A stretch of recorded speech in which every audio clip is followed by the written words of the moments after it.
खुलुमबाय स्टुडिय'आव आं उदास्रि मोसाहारि लांजै नंगौ बे गामिया मानास सेरफां समस्तिनि एखेबारे सोनाब जिङाव बर' बाजार भिसिडिसिनि बेन्दोङाव नामजायफारा गामियाव बे गामि रायजो राजाफ्रा फ्राय 150 घरसो दङ।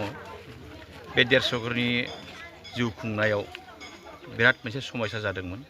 बे गामि रायजो राजाफ्रा गोबांबार बिएसि बिटिसि दिनावबो बिथांमोना बे कालभारखौ बिदोंमोननो, खिन्थु दुखुनांथाव बाथ्रा सिगांनि सरकारफ्रा बेफोरखौ नायसनाखैमोन।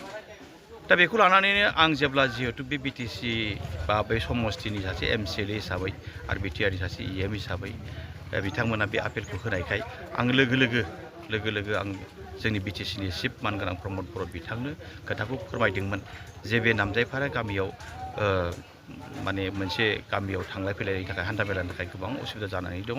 बेयाव थाबैनो मोनसे कालभारनि बेबस्था खालामनांगौ होननाय लोगो लोगो बिथाङा दिनै 50 लाख थाखा बे कालभारखौ आरसिसि कालभार एखेबारे गिदिर आरसिसि कालभार सेंसन खालामना होदों।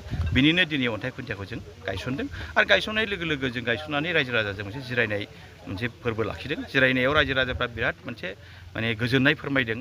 जोङो एसेबां बोसोर जाबाय जों खुनुबार बे स्किमखौ जों मोननो हायाखैमोन, एबार जों मोनबाय, मोननानै जों जोबोद गोजोनबाय बिथांमोना जोंनो फोरमायदों। आरो बेजों लोगोसे बे गामियाव माखासे माने दंग' बान्दोनि समस्या दङ। जेराव लोक्षि बान्दो, बे लोक्षि बान्दोखौबो बिथांमोना सिगांनि समनिफ्रायनो बिबाय थादोंमोन आरो बे सरकार थानायावनो आंनि टेनियर थानायावनो बे बान्दोखौबो होगोन होननानै आं बिथांमोननो खोथा होबाय। गोथै सावग्राबो दिनै बेखेवबाय बे जायगायावनो। बे 20 लाख थाखामोन, बे अलरेडि कमप्लिट जाबाय, दिनै फिथा हास'जेनबाय जों।